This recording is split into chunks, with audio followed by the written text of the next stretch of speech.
Hi, welcome back. I think I'm going to title this video the next circuit tracks or the new circuit tracks.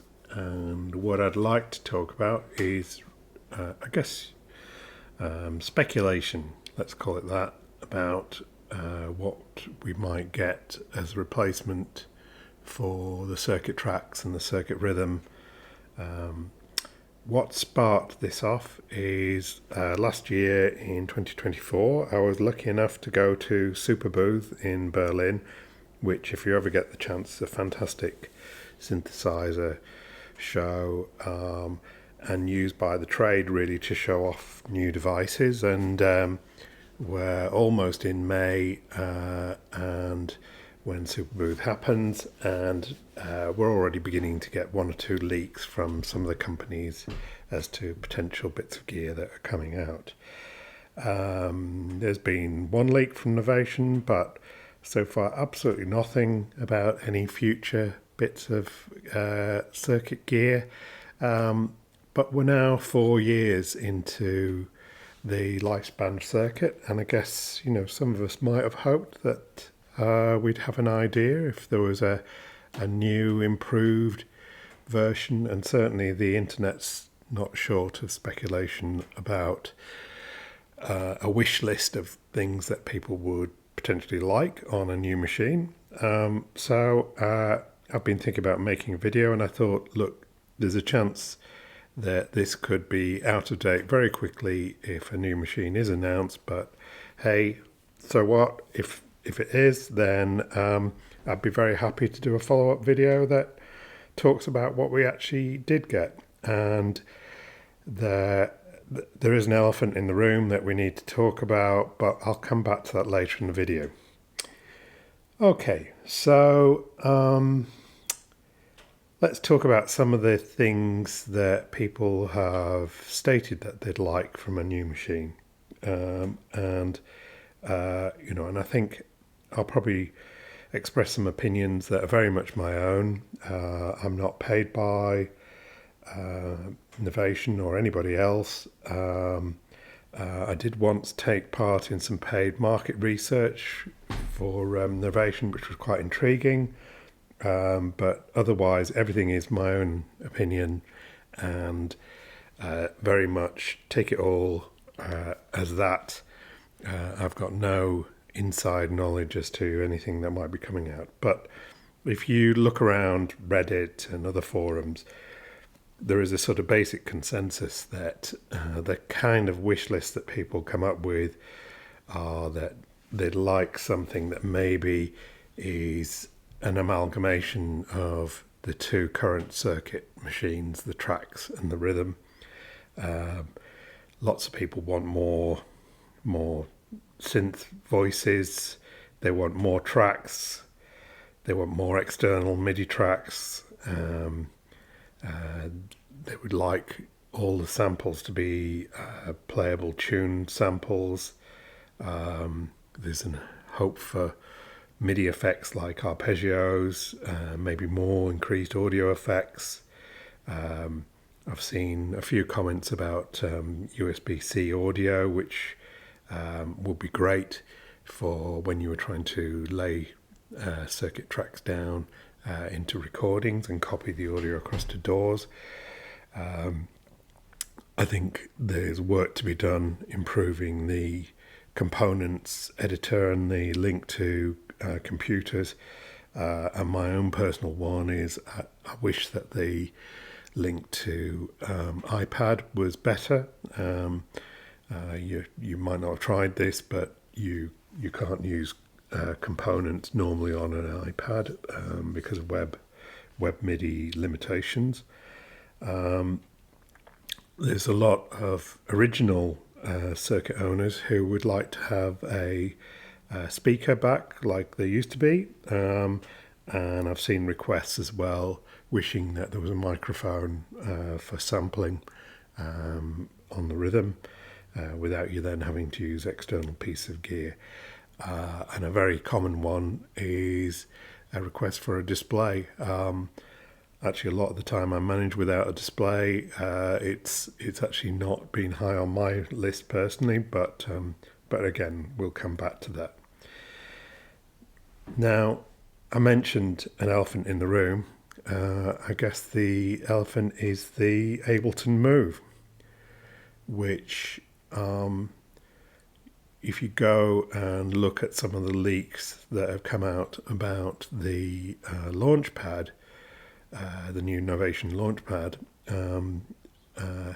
there's a very similar design language between how they've designed that and the Ableton Move.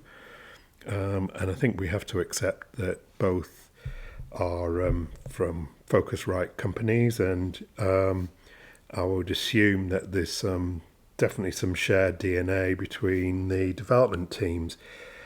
Certainly the Ableton community very much wanted a portable Ableton device for a long time before the Tracks came out, and there were howls of outrage that Tracks wasn't more like a mini Ableton controller.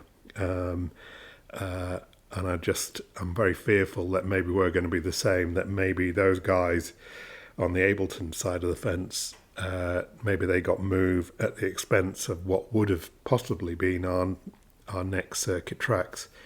You only need to look at it. It's got, a very similar kind of 4x8 matrix with the buttons and macro buttons really around it. And in hardware terms, it could well have been a Circuit Tracks with different software and a different workflow. Now, part of the reason there isn't an Ableton Move on this table is that I've never personally been able to get along with the Ableton way of doing things. I think I've spent too long using DAWs, and I think that's very much rewired my brain. I started off with drum machines, pattern-based drum machines, and I think I can get my head around that, but I've just never really enjoyed using Ableton. So whilst I quite like the Ableton Move hardware, it isn't a device that I've jumped for, but the things I do like is I like how portable it is. It's got a speaker and microphone. It's got software synths with I admit limited tweakability and editing, but it has got sampling on board. I love the fact it's got Wi-Fi. I think that's a great idea, and I like the fact that it's got a really good iOS app with Ableton Note, so it's usable with the iPad for a kind of portable setup, but then you can then transfer all your work to Ableton Live, and I think on that basis it's fantastic. So putting that aside to say, it is possible that we're not going to get a Circuit Tracks. I don't know how well the Ableton Move has sold, but I'd like to imagine that maybe some of the design work that went into that could be transferred across to something with a more Circuit Tracks-like workflow. Okay, so let's talk about the reality if we did get a machine. I guess a new Circuit Tracks or Circuit Pro or whatever you want to call it.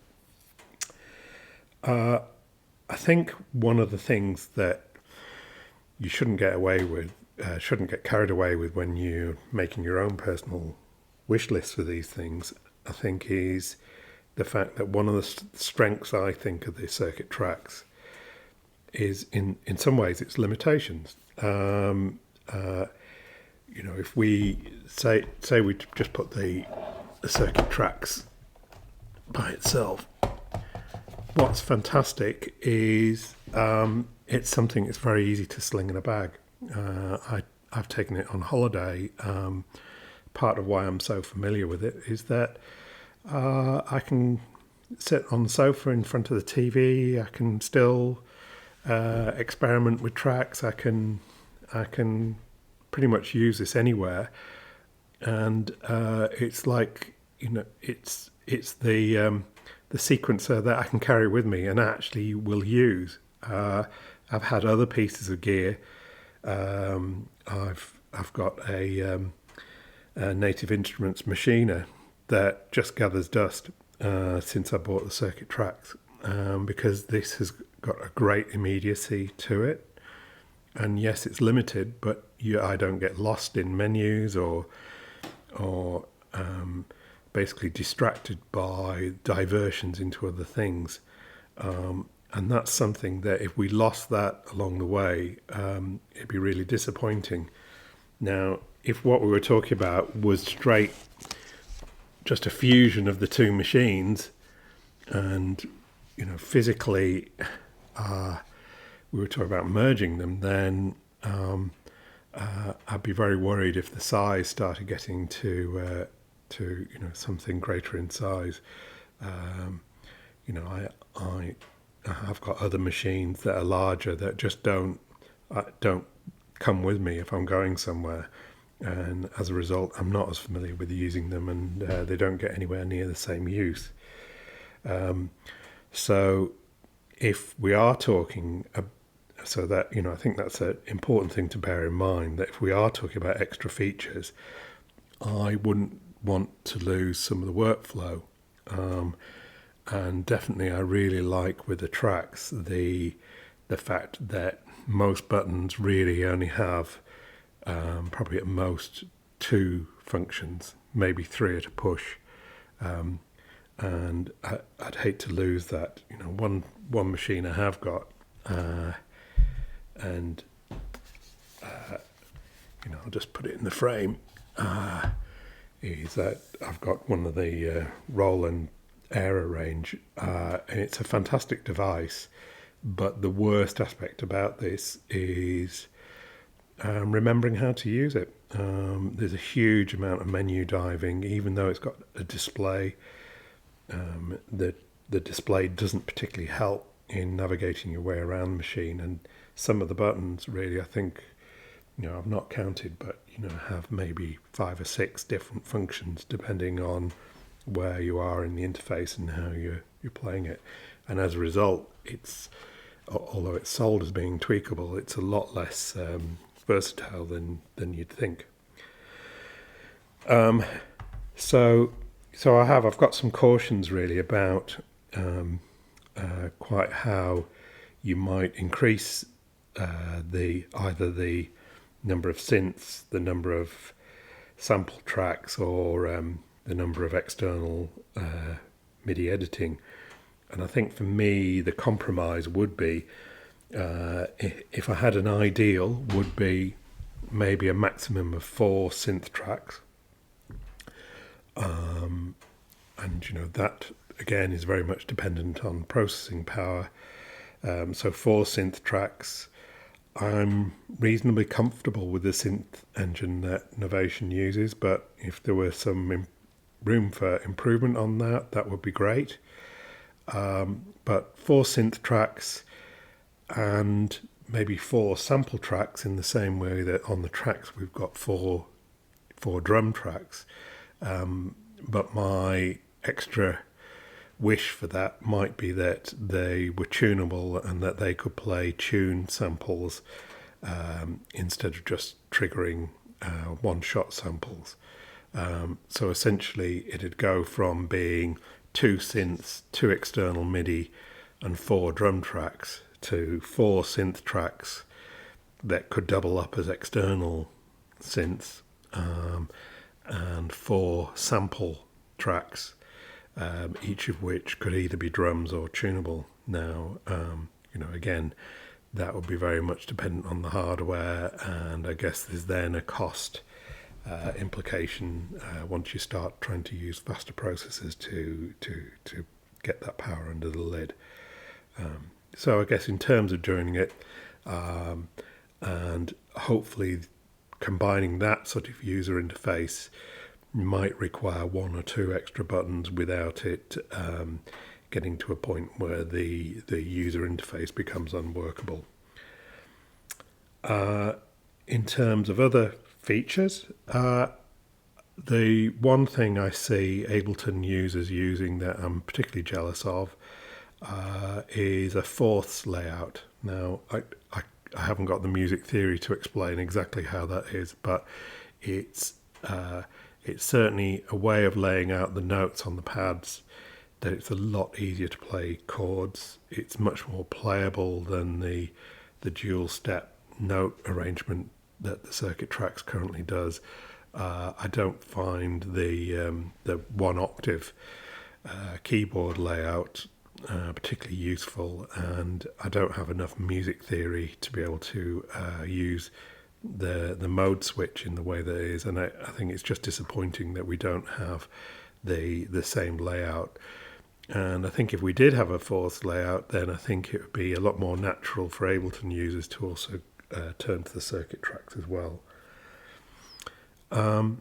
More audio effects would be great, and I look at the Ableton Move with some jealousy. I've seen demos of that, and there is quite an impressive array of extra things that they have there.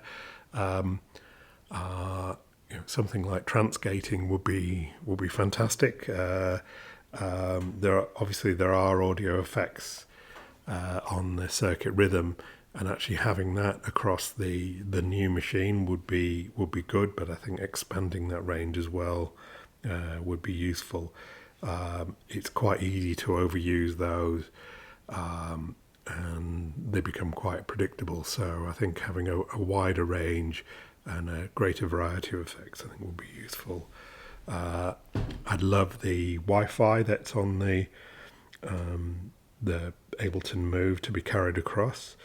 And if we're really, we're going off the deep end to overall wishes, I think Bluetooth MIDI would be fantastic too. That's coming into more devices. I've got a few other devices that will speak over Bluetooth.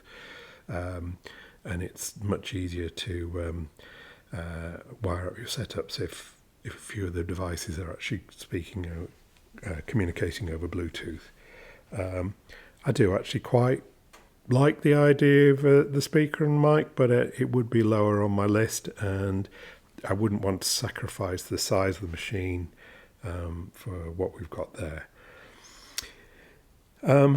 They're the main things. Now, as I said, the disappointment might be the realization that perhaps we're not going to get another Circuit Tracks. It'd be very disappointing. I think of all the machines that I've ever owned, this has been the machine that I've probably spent the most hours and got the most enjoyment out of. And as you can see from some of the music tracks that I continue posting, I'm still using it, and it's a lot of fun to use.